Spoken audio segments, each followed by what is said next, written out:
पाठ 13 मानवता का फल। एक बालक था, उसका नाम श्रीकांत था। एक बार वह अपनी दादी के साथ नए गांव में रहने आया। दोनों मिलकर गांव में रहने के लिए जगह ढूंढने लगे, परंतु उन्हें कोई जगह नहीं मिली।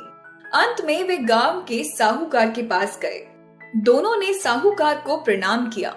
साहूकार बोला, आप लोग कौन हैं और मुझसे क्या चाहते हैं?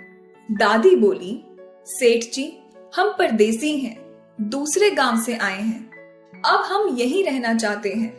यदि आप हमें रहने के लिए थोड़ी सी जगह दे दें तो आपकी बहुत मेहरबानी होगी। साहूकार ने मन में सोचा, अरे वाह, मुझे तो बिना दाम दिए मुफ्त के 2 मजदूर मिल रहे हैं, इन्हें क्यों छोड़ा जाए?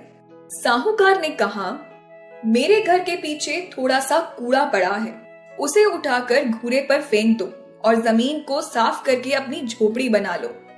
दादी ने पूछा, सेठ जी, इसका क्या किराया होगा?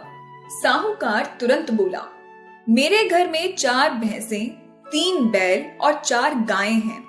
तुम्हें उन सबको चराना होगा। उनके गोबर को पाथ कर उपले बनाने होंगे और उन उपलों को बेचकर उनके पैसे मुझे देने होंगे। वही उसका किराया होगा। दादी और श्रीकांत ने तुरंत साहूकार की शर्त मान ली।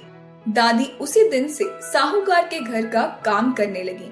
श्रीकांत ने भी कुछ दिन में गांव में ही कोई काम ढूंढ लिया। इस प्रकार उनका जीवन आराम से चलने लगा। एक दिन साहूकार के दरवाजे पर एक भिखारी आया। उसके कपड़े बहुत फटे हुए थे। उसे देखकर साहूकार चिल्लाया, चलो चलो आगे जाओ, मेरे पास कुछ नहीं है। साहूकार की तेज आवाज सुनकर भिखारी पीछे की ओर चला गया। उधर दादी की झोपड़ी थी। उसे देखकर दादी को उस पर दया आ गई। उन्होंने घर में जो खाना बनाया था वह उसे दे दिया। भिखारी ने चुपचाप भोजन खा लिया, परंतु उतने भोजन से उसका पेट नहीं भरा। उसने दादी से और खाना मांगा। अब दादी के पास कुछ भी खाने को नहीं था। वह साहूकार के घर रोटी उधार लेने गई। साहूकार की पत्नी बहुत कंजूस थी। उसने एक बहुत पतली सी रोटी दे दी। दादी ने वह रोटी भी उस भिखारी को दे दी। भिखारी ने जाते समय एक दमड़ी दादी को दी और बोला, माँ, तुम इससे अपने पोते के लिए मुरमुरे खरीद लेना। दादी ने उस दमड़ी को अपनी संदूकची में रख दिया। फिर वह सोचने लगी कि आज वह श्रीकांत को क्या खिलाएगी। तभी श्रीकांत खेत से आया और खाना मांगने लगा।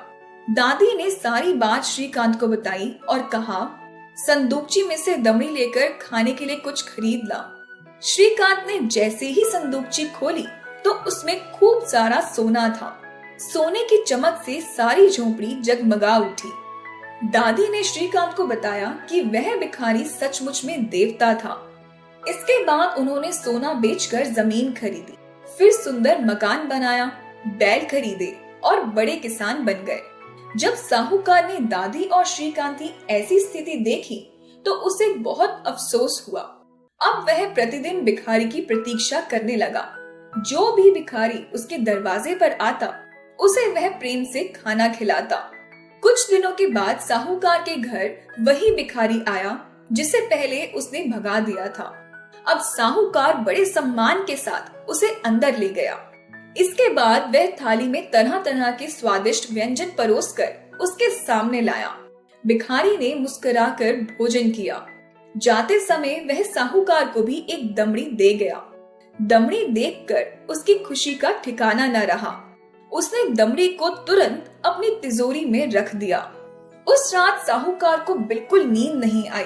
वह बार बार तिजोरी के पास जाता और फिर आकर बिस्तर पर लेट जाता। इस प्रकार पूरी रात बीत गई।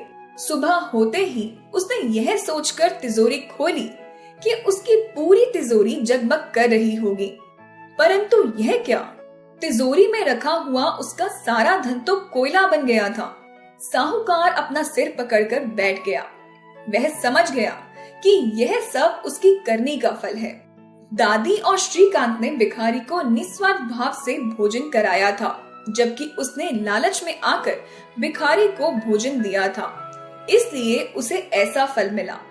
इस घटना के बाद से साहूकार का व्यवहार बिल्कुल बदल गया।